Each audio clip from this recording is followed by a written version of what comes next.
Hey there, welcome back to my channel. Today's video is going to be a hodgepodge of a TBR shelf book review episode covering the final 2 weeks of June. I recently posted my month-long reading challenge I did, in which I read about 4 books per week. I tried to do a dedicated book review video per week to really dive into what I was reading, what I thought about it, what I liked, what I didn't like, what I rated it, so on and so forth.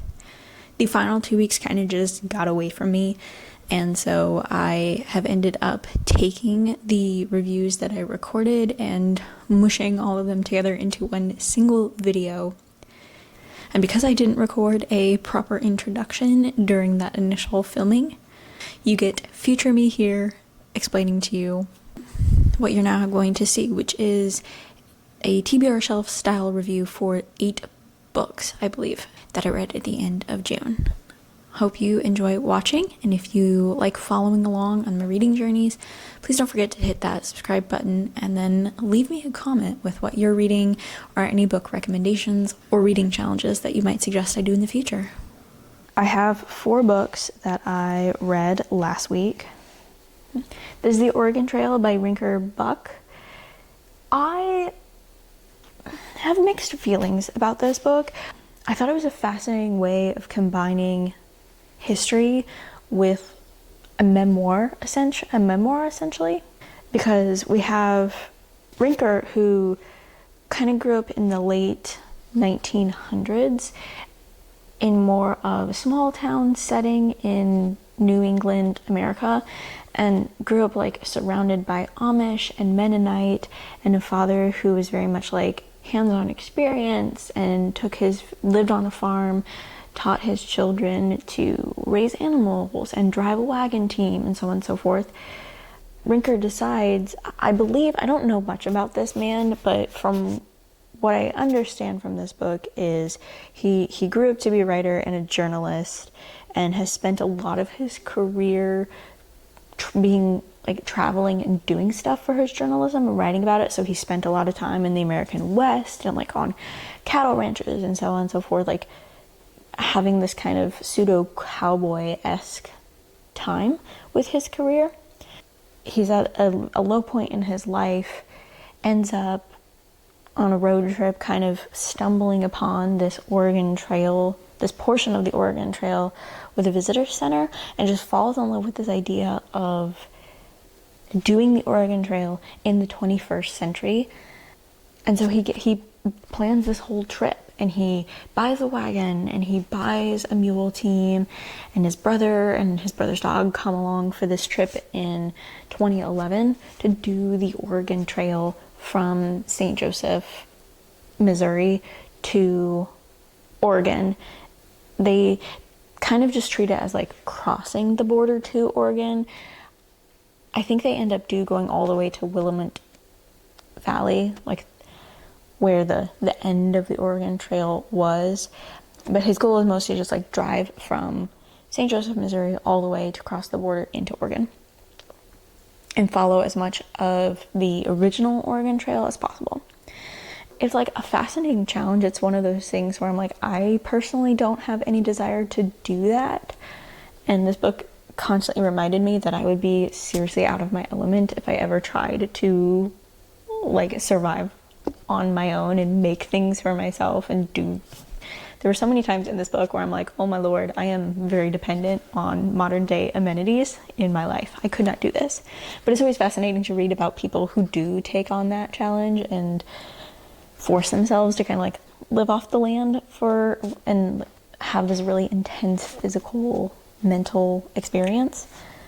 And it was also cool because he talks about his time doing the Oregon Trail and intersperses it with stories of like, depending on where he's on the trail, like what were pioneers facing during the 1800s when they were making these journeys. So you learn a lot of interesting things, like the fact that there is no one Oregon Trail. This time period between the 1840s to 1890s is kind of when the Oregon Trail and this mass migration to the west happens. And it happens for a lot of reasons. A lot of the drive for the move is that the economy is bad and there's recession after recession. And at that time, America was still a very agrarian society. There weren't a lot of good practices in terms of how to farm sustainably. And so you had people who would move west to fertile soil, and they would live there for a few years, and they would just devastate the land and then have to move even further west to be able to sustain their lifestyle and to sustain a farm. And so you have this wave of people who are like looking for better land, looking for better economic opportunities, who have become homeless because of the lack of support and opportunities within their own hometowns. You do have some people who are also moving because of religious reasons, like the Mormons, who are fleeing persecution, if you will. But then you also have other people who are moving to try to evangelize to Native Americans, because that is great. Religion's great. Anyway, you have a lot of reasons for why people are moving. You have the California Gold Rush, right, in 1849. And you have this massive flood of people who, it's incredible what they do. Like, it's very intense. Some of the stuff that you would find boring too, just like how wagons developed and why the pioneers used the wagons that they did, and all of the capitalism that kind of goes around the trail as well, of essentially people creating monopolies around breeding mules or the best wagon and scalping really poor people for all their money,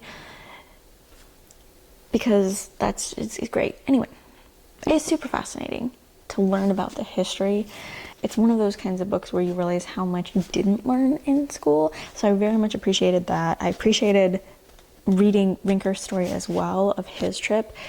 What I found a little bit frustrating is he would take these detours into talking about like his relationship with his father or some of his times growing up, and I'm like, it didn't seem relevant to the book.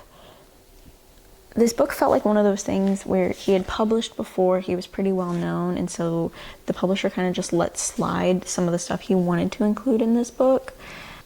In doing so, some of the chapters and detours he takes felt more like they were for him to process stuff, not necessarily important for the reader and the story he was trying to tell, if that makes sense. And so he spends just a lot of time talking about his relationship with his father, who died several years ago, and they were in a rocky place, and he's kind of haunted by that relationship and has a lot of experiences recalling that and coming to terms with it while he's spending time on the Oregon Trail. And don't get me wrong, like, it makes sense of you're spending so much time just with your own thoughts, and so he's trying to convey like what the Oregon Trail does to you and his own experience of what it forces him to think about and focus on, alternating between these periods of very intense personal reflection to like the only thing you can think about is one more step forward, or how you're going to get these mules up and down a hill or across a river or so on, and like the physical demands of the trail. It felt bumpy sometimes. The transitions weren't very clear, and his writing can just be long-winded sometimes, which is why this book took me 2 weeks to get through, is because it's only, just over 400 pages, so it's not terribly much longer than some of the other books I've been reading this challenge in a week, but it felt like a significantly longer book, and it just took time for me to get through, because I could really only handle maybe 3 or 4 chapters in one sitting before I just needed to put it down and move on to something else. Like, it didn't grab me and hold me into the story super well. All in all though, like, decent read, did find it super fascinating. I would love to learn more and read more about the Oregon Trail in that time period in American history. I can't remember, I think I maybe gave this 3 or 4 stars. Somewhere in that range of like 3.5 stars. The Next book I read is this fiction book, Think Twice, that I picked up from a free little library. It is like mystery thriller is the genre that I'd place it in. It's about a pair of twin sisters who flip identities. One twin, so it's Alice and Benny. They grew up in separate households because the mom couldn't support both of them, so she gave one of the girls up for adoption. They've only recently, prior to the story that takes place in this book, they've learned about each other's existence. They haven't like completely reconciled, and Alice has very psychopathic tendencies that Benny can't quite wrap her head around, and Benny's like very conflicted of, you never got to know our mother, so I feel like I owe you something as a sister and as your twin, even more so. And so she's like trying to be responsible for the choices that Alice makes, and Alice is just not here for it. She's very selfish. Alice decides that she's going to take over Benny's life for a period of time because something happened that she needs to escape and leave the country, and she's like, I'm gonna take over Benny's identity, I'm gonna steal all her money, I'm gonna leave the country, it's gonna be great. She tries to completely remove Benny in the beginning of the book. That doesn't go so well for her, and so we enter the story of Alice trying to live in Benny's shoes for about 3-5 days, and Benny waking up buried alive from Alice's attempts to remove her from the situation, trying to figure out what happens and it becomes a story not about Benny getting back her life, but also getting revenge on Alice, and a story about like kind of these classic nature versus nurture questions that I find particularly crop up around twins. As a twin myself, I experienced a lot of this, of when you see two people who look very similar, people tend to make an assumption that you are the same person. In the sense of, you must act the same, you must like trade places and pretend you're each other. Like they have this morbid fascination with twins, I find, of you're no longer individual people, because how can you be? Like, you share everything is kind of how twins are treated, and that must include this element of like, you share DNA and therefore you must share like the same personality, if that makes sense. And so this book was kind of interesting in its exploration of like, when you share so much genetic material, does that mean that you also share similar personalities?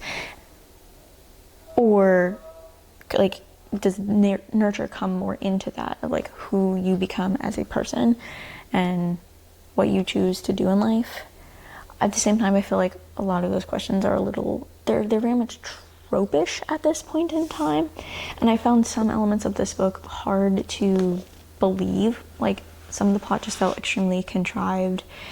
There's things like, nobody really knows these girls in their lives, and so Alice is very easily able to slip into Benny's shoes because Benny doesn't have any friends. And I'm like, okay, that's just a cop-out.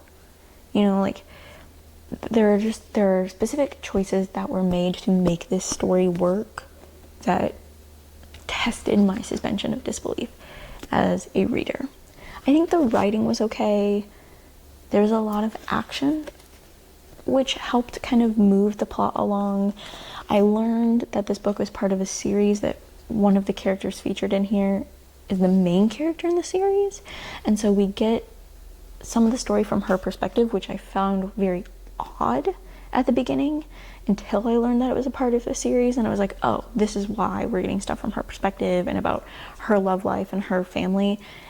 It felt very odd to this book. Like, this book could very well have been just a standalone novel, and so I personally would have removed Mary, who's the character.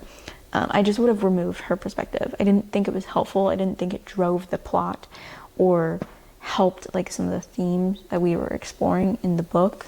It seemed more that she was included because there were, strings untied from past novels that the author was like trying to continue in this book and in the story for her, that just kind of detracted from Benny and Alice's part in this book, if that makes sense. It was fine. 3 stars is what I'd give it. Of like, if you like mystery thrillers, if you're looking for something that's a quick read, if you're looking for something that has action but not necessarily gore, sure, this was kind of cool. Again, kind of unrealistic. These people live in a different tax bracket as well, which is interesting to consider for what happens in this book. So I don't know, like, not my favorite. I honestly will probably put this back in the pile of exchanging to the Free Little Library again. I don't see myself continuing to read this author or this series because it just wasn't that great. Next up, we actually have a DNF. I chose to pick up one of my nonfiction books called American Rhapsody.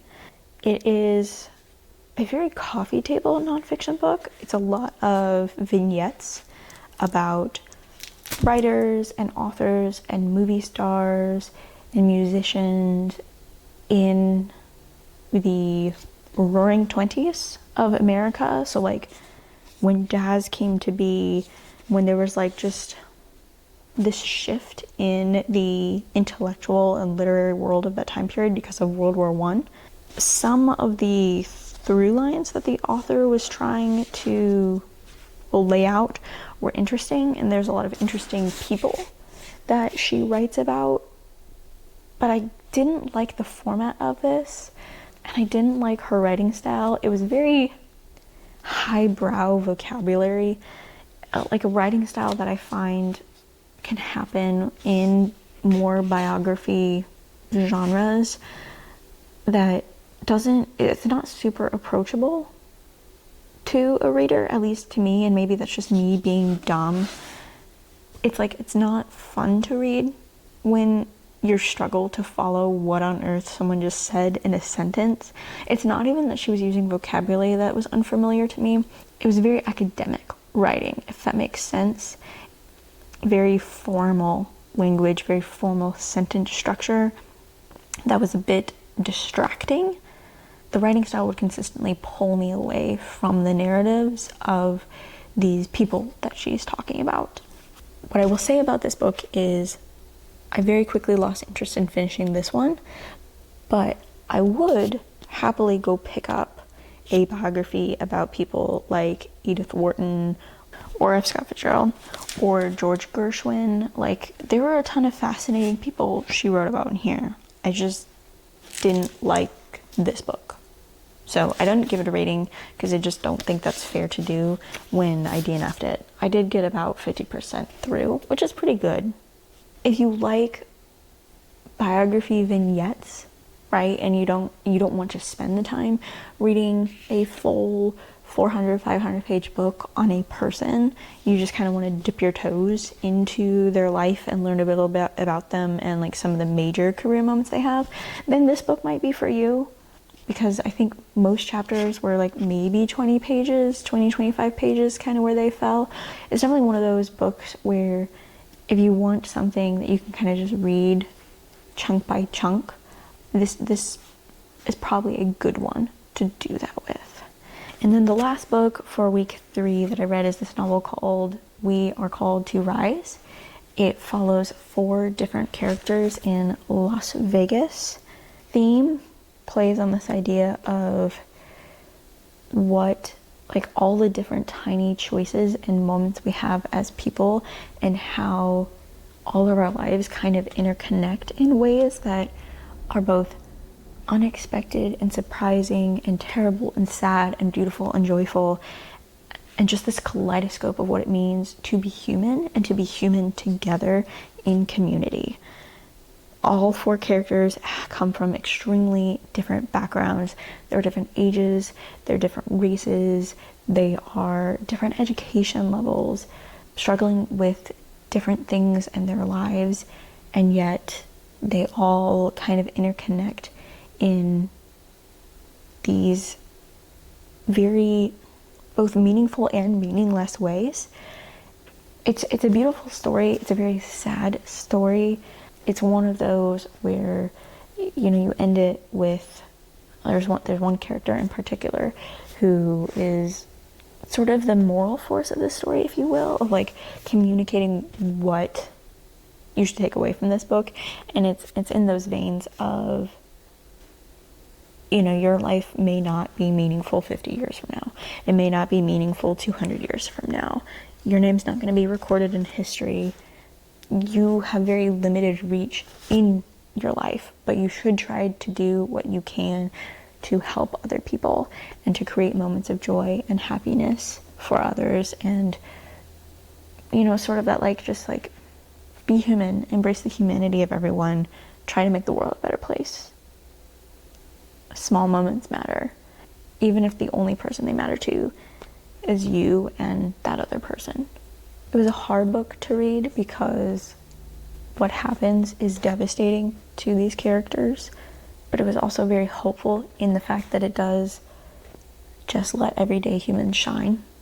And that's always encouraging to read about. That's We Are Called to Rise. I know I didn't talk about the book very much, but I would recommend that you read it. So I don't really want to talk too much about the characters and what happens. It is a sad read, but the writing is very well done, the characters are very well done, and it's not a terribly long book, so if you picked it up, you could probably finish it in a weekend. And I would recommend that you do. Probably 4 stars is what I would give to We Are Called to Rise. The book is The Frozen River. This is one of my mystery books. It is set in the late 1700s in America in Massachusetts on a river. Very small community, and so we get to interact with a lot of the characters who live in this town. Our main character is named Martha. She is in her 50s. She's a midwife for this community.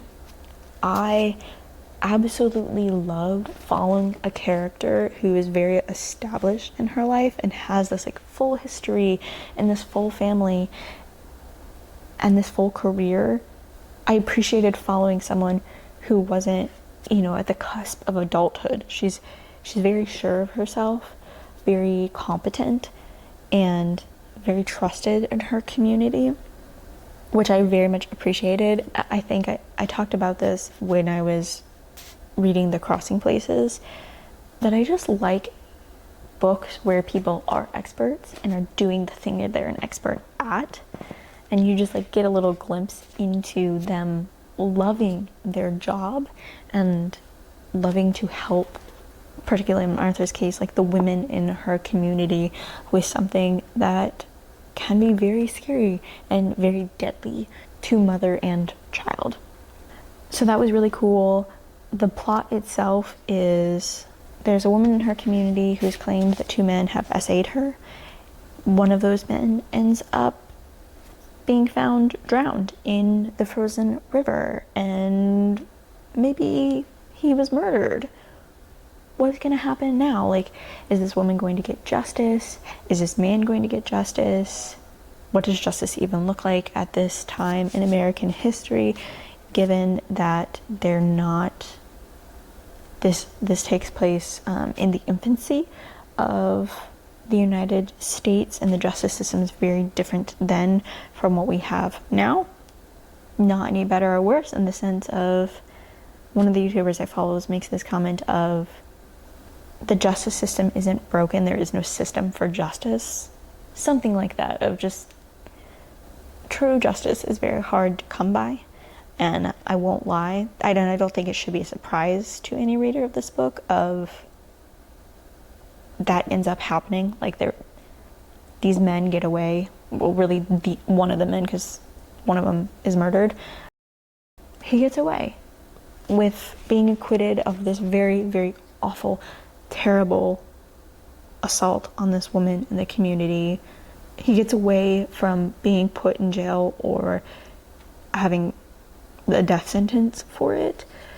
he does end up getting other consequences, which make sense in the context of the story, and do like provide some sense of like closure to the story.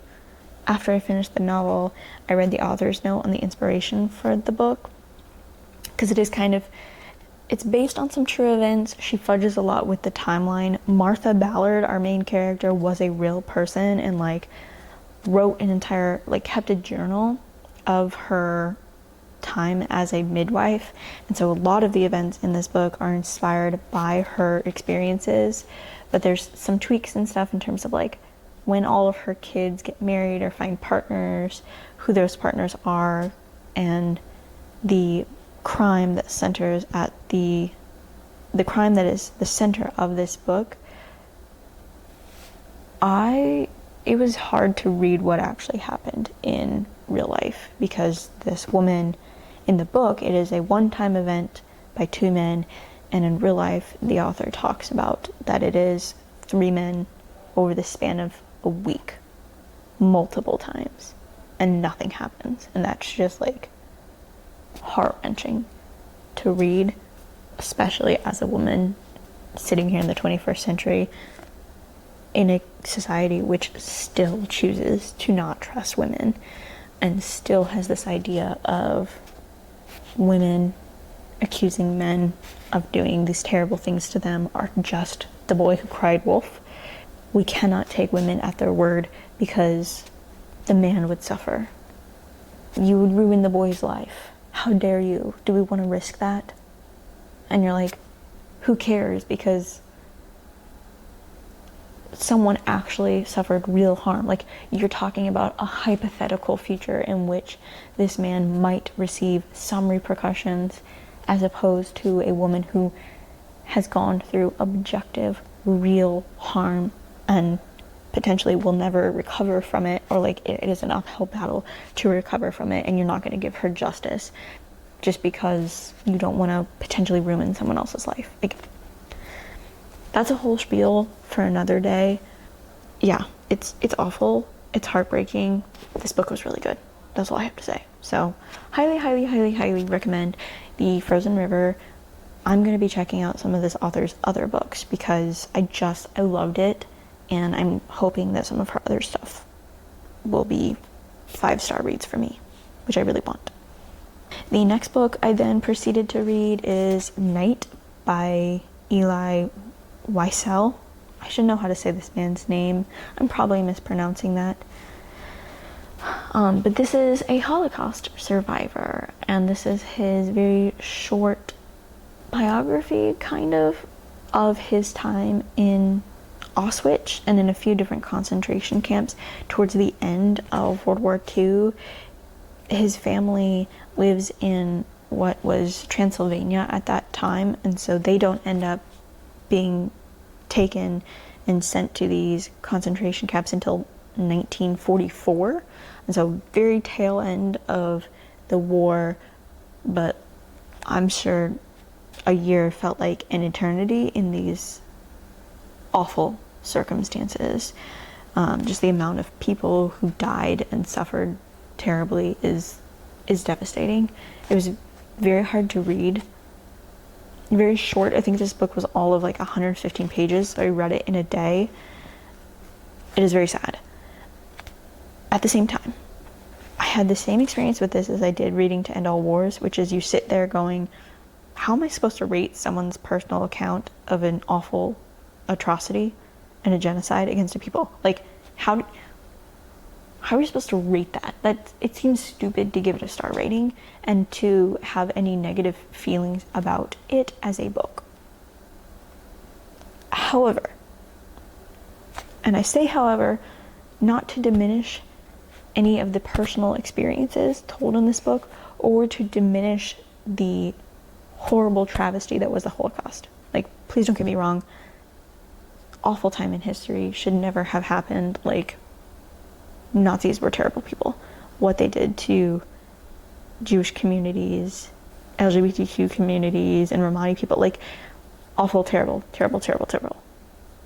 What I will say about this book, and what I said about To End All Wars, is I fundamentally don't understand how you can have those experiences and come out still believing in some type of all-powerful, all-good God.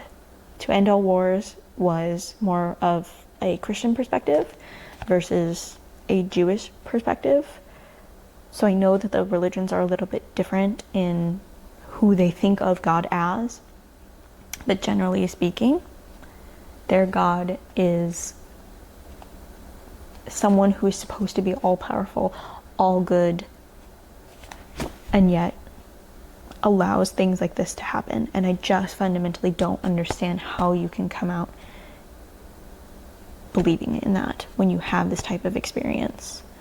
It feels extremely hypocritical.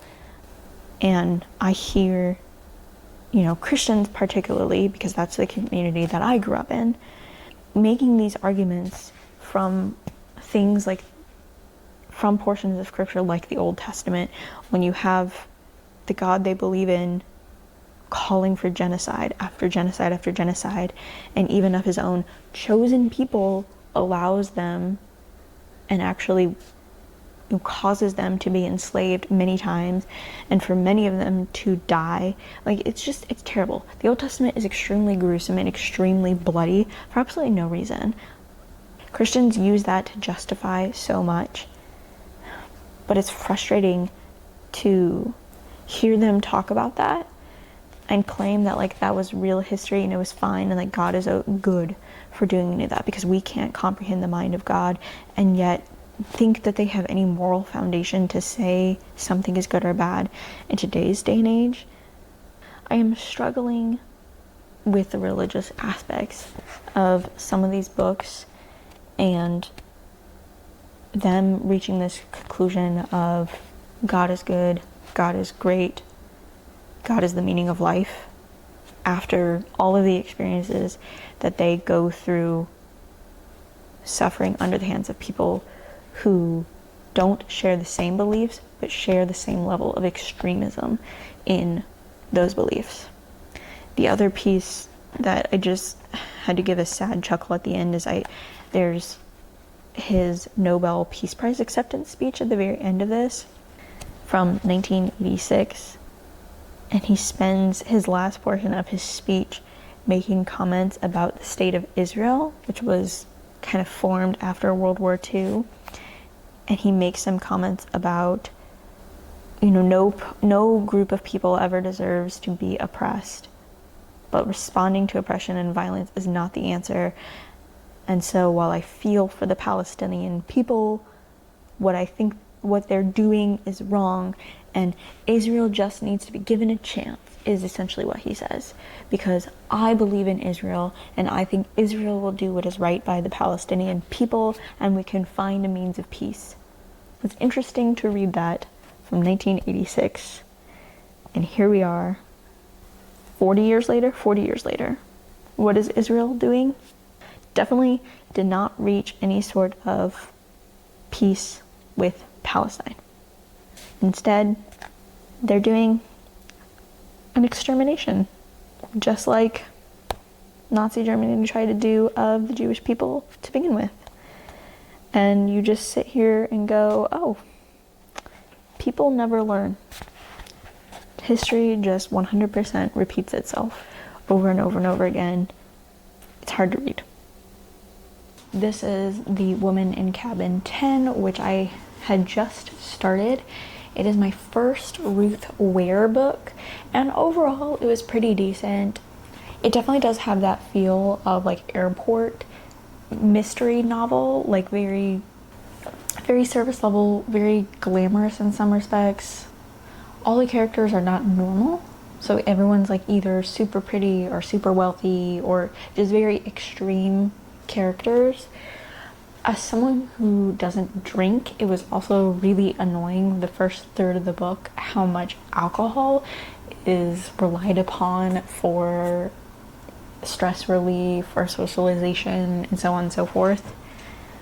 That's probably not a detractor for a lot of people, and a lot of people I know do engage in that activity. But as someone who is part of Gen Z in the generation that is kind of steering away from drinking as a hobby or social activity, it felt very distasteful to me and kind of put me off of our female main character for a while. Our female main character also has pretty severe depression and panic attacks, and I'm not going to say it wasn't portrayed well in the book. It was just hard because it's kind of the only mode of behavior she has throughout the entire story. And it is set up that that's probably what's going to happen based off of the beginning, in which she experiences a break-in. And that is not a spoiler to the actual mystery that happens here. The break-in itself feels very random. Like, there's no real reason to the plot for why it happens beyond serving as a means to explain why she's going to be on high alert and panicky and anxious and maybe not in the right headspace throughout the duration of this story. It made sense. It was just honestly very frustrating and hard to then relate to her throughout the story, because it felt like you weren't seeing her at her best, and you weren't really like even seeing her. You were seeing the more like unstable, chemically unbalanced side of her, if that makes sense, which was just a weird reading experience. The story though was interesting enough. I think I finished this in like 2 days, maybe 2.5 days or something like that, and probably give it, I don't know, 3 out of 5 stars. It is, like I said, it's definitely an airport mystery novel, so it has readability, just not rereadability, if that makes sense. And then I picked up what I think is actually my last mystery thriller novel that I have on my physical TBR shelf, which is kind of exciting. This was like a very classic British mystery. Honestly, it was weird. It's set up in books, and so different sections, and there's 5 of them, and we don't meet our main detective until book 2. Our first book is like the introduction to this little English community, who our main characters are, who like our cast of characters are in this mystery, and in the murder that happens. And it's a laboratory and, you know, a local police force that were first introduced to us through the context of another murder that they're called to and that they're trying to solve. And then one of the head biologist at the lab, the head forensic biologist, ends up being murdered, and we get into our classic whodunit.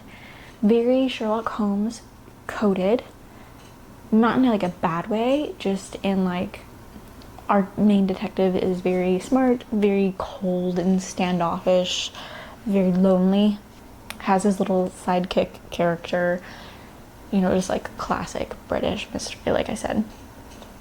The writing style itself was pretty interesting because it felt like this book could make a really good movie adaptation.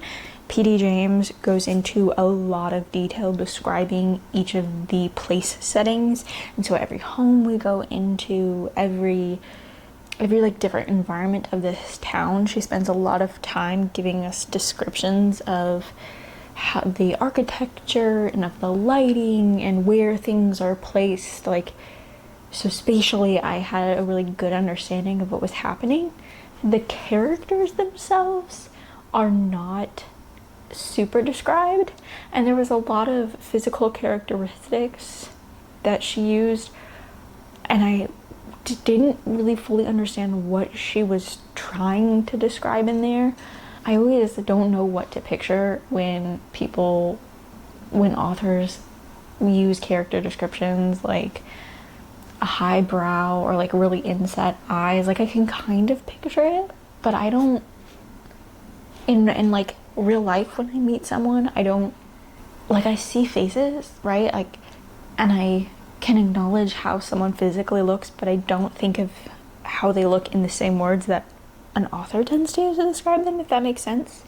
Which I think is just like a normal thing as a person who you're kind of just like going through life and you're meeting people, and so you would be able to recognize them. But if you sat down and tried to describe them, it actually would be a hard process, I think, to do that, because they're just like so familiar to you and you don't even think about the words to describe them, right?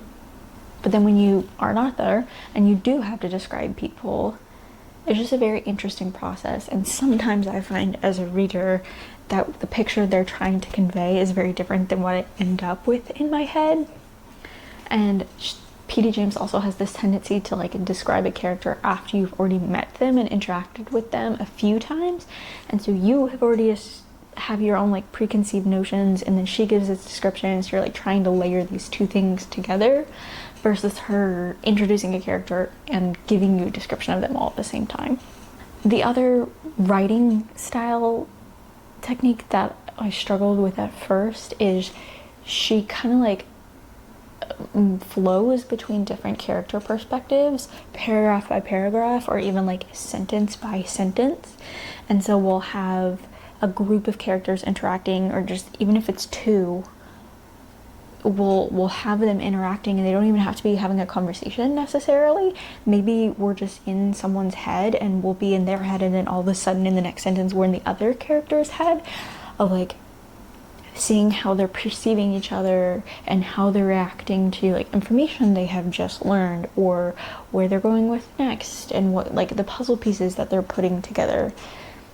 And we get a lot of chapters or paragraphs that will start with pronouns that could apply to any of the characters that we've just interacted with.